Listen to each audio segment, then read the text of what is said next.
Hi everyone, this is Anthony O'Flynn coming to you with the Solstice Energy Update. I'm continuing this on from part 1, so this is obviously part 2. And after a couple of questions that I've seen in my feed, I thought I'd give a general overview of the solstice, what that actually means. To begin with, it's from the Latin sol meaning sun and stis to stand still, or the appearance of the sun standing still. So that's the technical Latin name for solstice. So it is a pivotal moment. It is a very significant astrological configuration, and it basically is one of the 4 cardinal points. Basically, we have the winter solstice, the summer solstice, the spring equinox and the autumn equinox, making these 4 cardinal points. So therefore, from the point of view of yoga, it has a relationship with Muladhara chakra, the root chakra, the earth itself, because of this number of spokes of this chakra. So I could spend a lot of time drawing connections between the yogic system and various traditions around this, obviously including astrology. But the thing to understand is that this is a pivotal moment because we're moving into a cardinal sign. We're moving from mutable air in Gemini to a cardinal water, which is obviously Cancer at the solstice. Now, this means that we have the shortest day of the year in the southern hemisphere and the longest day of the year in the northern hemisphere. So the significance of this is the polarity of the earth itself, and also of the astrology involved. So there is a axis or a polarity with Cancer and Capricorn, because Capricorn is the cardinal earth sign. So therefore, that's what happens at the summer solstice here in the southern hemisphere. And then, of course, the other axis is Libra, Aries with the equinoxes. So the cardinal signs are the ones that take initiative, the ones that begin, the ones that are basically taking action in this way. So it's a very auspicious moment astrologically to begin new projects, to start new ways of living, new thinking and so on. And it has this midpoint, this cardinal point. So it is a beneficial time, but that's, remember, just one of the configurations of many that are occurring with all the planets and so on at any given moment. But it is actually really recognized, particularly in the northern hemisphere, as a very auspicious moment because of this connection to the sun in various traditions and various cultures throughout the northern hemisphere. So it is of big significance. Solstice here in Queensland is 7:15 p.m. on the 21st of June. So that's coming up very soon, actually. So the solstice is an important astrological time. It is an important moment, being one of these 4 cardinal points. I could say a lot more on this, but I'll move on to the other topics, which are perhaps more pressing in a certain way. The first point really to make is that of the subtle energy, which is it's been pretty good actually, particularly in May and June of this year, and there is so far quite a difference between the power of the waves of energy coming through between 2021 and 2022. And by this I mean that 2022 is actually higher quality, powerful, more consistent subtle waves of energy that are coming if we're able to receive it, which is the big thing there. And 2021 wasn't really a great year, which is not surprising, but the important thing to understand is that the subtle reality is not influenced in the same way from the physical reality as we would perhaps initially consider. By that I mean, obviously the Earth is going through a massive upheaval at the moment. The planet Earth itself, the people on this planet, there is so much turmoil and so much change and so much uncertainty and all these things that we're all aware of. But Therefore, people would necessarily think, well, of course, the subtle energy won't be of a consistently higher vibration. Well, this isn't actually true. This is not actually true. The two are not linked in the same way as what people would first imagine. And then, of course, because the subtle energy is changing of a higher vibration, enabling people to connect with higher states of consciousness, then will that reflect into the physical reality? Well, for individuals who are able at this point to receive this energy, it will for them. But for the collective, there is like a time lag, there is a gap. And look, as I've documented a lot in the past,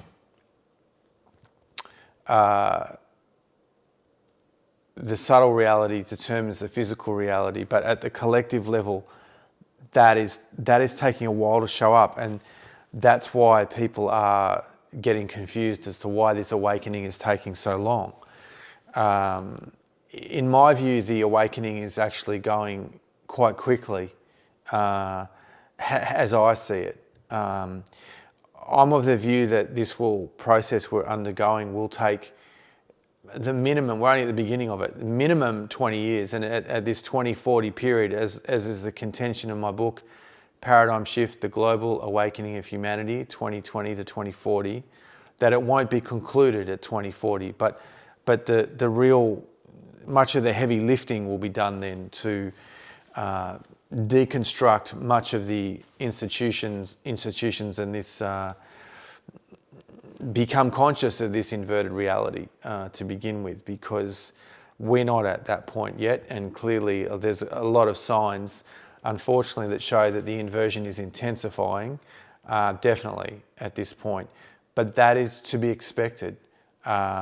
We need to see maximum inversion, and for people to literally see it with their own eyes in order to begin the process of aligning with what is right, with righteousness, but righteousness without this dogma and ego and vanity. I mean, a better word actually is purity, that we're connecting with purity, because then there is no question as to what is impure and what is pure. Unfortunately, in this inverted reality that we're in now, the manufacturers of this inverted reality, which is particularly elements of the media, the government, religion, the controllers of the social order, they manage to make what is dark appear light. And it's very sophisticated, their techniques, very clever in a certain way, and the perception that the masses have is that it is basically the way to go. It's the way forward, and people don't even realise the satanic nature that they're buying into and embodying it themselves. And that is perhaps the biggest concern of all with what we've seen with the pandemic and many of the qualities that we saw there, that people were quite publicly expressing that were a representation of this inverted reality, and having zero self-awareness around that. So that, in my view, is expected to continue and intensify until at least the middle of this decade, at least the minimum. Now, at the same time, the light is also coming in, and that is what I'm referring to with the subtle energy changing, is that it means that those people who are on this genuine journey of awakening are able to embody these frequencies, are therefore gradually moving into a higher consciousness, which again, everyone's a work in progress, and this will take a lot of time, in linear time. It depends how you view it. Changing in age from one age to another, people thinking that's going to happen in just a few days with some kind of solar flash or some kind of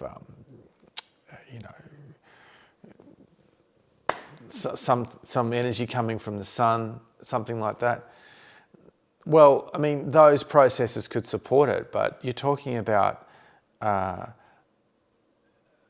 it's not just the institutions as they are physical, it's the symbolism that is so impressed in people's consciousness that it's so hidden in plain sight that no one can see it. For example, the Queen is on the money in Australia, the Queen of England. On the money, think about it, the money, which is just paper, and everything, people's lives are really guided and driven and focused to accumulate or attempt to accumulate that paper. And there's that symbolism of the Queen that it represents, or is like the stamp of the monarch on the actual currency. These things go very deep into the psyche of people, and to even discuss these types of very vast influences and projections onto our own mind, it's very, very, very limited what people are talking about. And then we go on to discuss, at least in this video, what is the awakening itself, because many people are considering, on this journey, urging people to wake up, urging people to take the red pill, all these sorts of things. Well, in my view, what in the awakening community or the freedom movement or the truth movement people call wake up, that it's inevitable actually for the majority of the planet to wake up, particularly in the Western cultures, the first world nations, whatever term you want to give that they're going to wake up, pretty much everybody, eventually. I don't know what as a percentage I can give for that. It's kind of irrelevant in a way, but it's more than 50 and less than 90, let's say. But then what are we talking about when we're talking about awakening? And this will be when the awakening, the true awakening, actually genuinely starts to gain a momentum that will be simply unstoppable. And what I'm getting is this intuitive feeling is that it keeps coming back to this cracking, that there's this cracking of this paradigm. And the analogy that I'm getting for this is ice. So we can see that there are fissures everywhere now around the narrative, around the current paradigm, but the fissures are not really connected. Not many people are connected to these fissures. It's still very limited, the exposure of this information, of some of these facts, of some of these concepts. But the point here is that there, at some point in the future, I don't know when, and I don't know what the topic will be, there will be a cracking. And then at the point of this cracking, that there will be no turning back, that the crack will be so big in the deception, basically, of some topic, whether it's the pandemic, whether it's the magic potion that people are taking, I don't know, and I'm not supposed to know. But what I do understand is that once this cracking occurs, then there is a genuine opening into people's psyche, which is the whole thing, around the truth about a certain issue, which means that going forwards, the deception is not as effective at all anymore about all the topics. And this means that there is a kind of breaking point at some point. And I don't know what that will be. I can speculate. It may not be something that's on people's radar even now. It could be some years down the track. I'm not sure about this actually. But what I do understand is that once this occurs, this gap widens, which means in a certain way that the collective indoctrination fails at a mass level. And some people would argue that it already has failed. I would agree with that, but not to the degree of which it's going to fail. But then the real question becomes, okay, so now everyone realizes they've been lied to about God knows how many topics, and indoctrinated, and all these things which are very common topics in the truther community. I don't want to rehash that here. But my point is that when there is this awakening, then what is the awakening?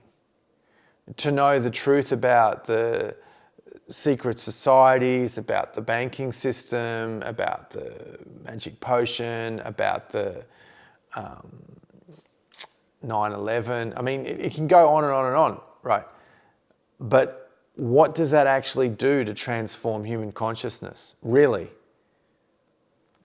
And that's the question that en masse people in the truth community will start to ask, because at this point, the spiritual dimension of the awakening is, as I define it, it's pushed aside, really. It's not really front and center, but it will be. You know, the New Agers perhaps would argue that, no, that's not true. We're really focusing on the spiritual dimension. It's just pseudo-spirituality for most of the New Age, and it's also a lot of spiritual bypassing as well. But there will be this converging of these ideas of what I refer to as genuine transformation that will start to become the focus of the awakening. And this will be because of the changing subtle reality, which is what I'm referring to before. Now, this topic is a big topic that I cover in detail in my book, because that's where this conversation is going on all these phrases, on the red pill, on telling people to wake up, on all these sorts of things that really are not the essence of awakening. And this will be probably the most beautiful part of the whole awakening, because as the collective transforms the collective consciousness, then there is the real change for the paradigm. And we can see, particularly with the election here in Australia, the infighting, the throwing people under the bus, the fighting, the conflict in the so-called awakening community. Well, it's obviously this isn't the way forward, really. And the results of the election, it can be argued, really reflect that. Not saying that people who got elected are any better at all, but this lack of cohesion, this lack of unity, this lack of oneness, this lack of support, overall lack of a higher state, the inability to overcome aspects of the ego truly for the greater good and truly to work together were not in many instances evident. In some, of course. So this is really a key aspect of the actual awakening itself. It's not a key, actually, it's the key, is the spiritual dimension, which I'll be speaking plenty more about that in the future. So now we find ourselves in this time of this compressed evolution. And it means that the acceleration of karma is occurring, the fruits of karma, which is partly why there is so much turmoil at an individual level, not just collectively. And it's pushing us forward to evolve, to transform. And it's very problematic, actually, for most people at some aspect of their life. If we would draw up that wheel of life from personal development, you may have seen that, where you look at all the different aspects of your finances, your career, your family, your health, all these things. Most people would be struggling in at least one of those areas. Most people would be like multiple. And this is part of the divine plan, is to shift people into this awakened state. The suffering, unfortunately, is not necessary, but it is for many people extremely helpful to actually start to get them to become more conscious and to evolve, which I can't stress it enough. It's not necessary, but in practice it works for a lot of people. That, you know, the suffering is people's greatest teacher, is their greatest gift ultimately in the end. So this compressed evolution is going to continue, which will, it's going to create a lot of chaos for a lot of people, but the chaos is already here actually. And on that, people ask me, you know, what do you think is going to happen in terms of this globalist agenda that's going forward? As if it's something in the future. It's here now. It's only going to get intensify in the next 2 years minimum, because not enough people are voicing their concerns or outrage or rejecting the so-called plans that are being put in place. So, as I always say, to do so lawfully and legally, but there are a lot of arguments to say that people here, at least in Australia, are actually calling out for their own slavery, which is very confronting. No one will really admit to that, but their actions indicate completely the opposite. And look, the question is, the divine plan is unfolding, and for me, I'm extremely optimistic as to where this goes in the next, 10, 20 years. But my concern is how much collateral damage is there going to be along the way to people's lives and everything through this upheaval, which ultimately is actually not necessary. But if we as a species, or as a country, or as a state, or as a community, continually choose this slave mindset, then that's what we're going to get. And we in Australia, we've had it so good that people are still so complacent, even after everything that's happened in the last 2 years, that for this to change, we have a long way to go. Not necessarily in linear time, but in terms of consciousness. And there's no way around this. But this leads on to probably my final point, at least for this video, is for that reason, and I can't stress this enough from a metaphysical perspective, is that there won't be a collective awakening. There won't be. In terms of a totality of this, it's just not going to happen. And it's not going to happen anytime soon. Now, it's important to understand in the context what I mean by that is that this 2020 to 2040 for me is a window. It's a window of awakening, or that there's a window of opportunity in linear time. The question is, who will take advantage of that opportunity? Who will walk through that door, that doorway of awakening, window, doorway, whatever, that who will seize it? And obviously, this is going to become much more of a mainstream topic as we move through this, because we'll realise that, prepping is not enough. Getting a generator is not enough. Getting self-sufficient, it's not enough. That the awakening is not about any of those things. In tandem to what I was saying earlier about understanding geopolitics and the power structure on the planet, that is not awakening, ultimately. And what will happen is that if the game was played out like that from an evolutionary point of view, then obviously the people with the most amount of money would be the most prepared, be able to buy, go off grid, get self-sufficient, create sustainable living, all that. And so what's the point of the game in the first place if it is just a wealth accumulation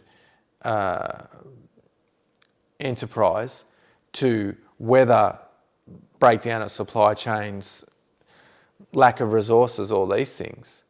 Then, it's basically just playing it out in the material plane, which is not what is occurring and will not ultimately be what this journey is. So there won't be a collective awakening is the way I'm defining it, from the point of view that you cannot just have this mass people going against their own free will and being dragged into this higher state of consciousness. No, people must choose it individually. But there will be a collective awakening from the point of view that many people are going to be able to access this window, connect with this higher state. So yes, there will be a collective awakening, but a collective awakening of individuals, not just this mass hive mind state of humanity, because there's literally quite a large percentage of humanity that refuses to actually connect with some of these ideas, even as what I refer to as the lower levels of awakening in terms of the truth community and, well, basically the truth of what's occurring. People would rather live a lie than admit they were wrong. And that's totally okay. And that's something that many people on this journey are really going to have to embody this lesson. That everyone has a right to choose how they want to live. And no one can force another to awaken. It's just simply not a universal law, and it's invalid from a metaphysical perspective. So the collective awakening will occur from the individuals, but how many of those individuals on this planet, how many souls will embody this journey? Well, that's what we're going to find out. And but there's no free ride for people who postpone doing meditation, who postpone changing their diet, who postpone stop hating other people, who postpone being malicious, who refuse to forgive themselves. All these things, that's all okay, but it's not what the real awakening is. I mean, if someone wants to live like that, it's totally their choice, and they will learn what they need to. So it's not like it's lost or even wrong from a certain point of view. So this is what the evolution of the soul actually is, and this is the key to the whole awakening. So these points that I've made in this video, which I'll wrap up now, are going to become, I don't think in the short term actually, we're not close to that yet, but will become an intrinsic part of this conversation, that they will start to dominate proceedings. The awakening of people of the slave system of this planet, that's definitely going to happen. Most people will realise this, and but the question is, what will that do? What will the fruits of that be? What will the outcome of that be?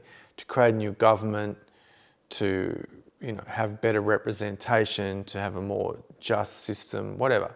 All these things are great, and they're necessary, and that's a huge step forward for the collective. But there's so much more that's coming behind that.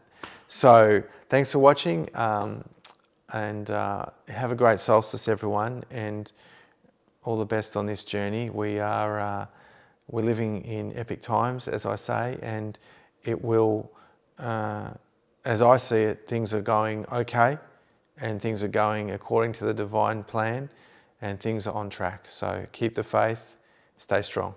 Bye for now.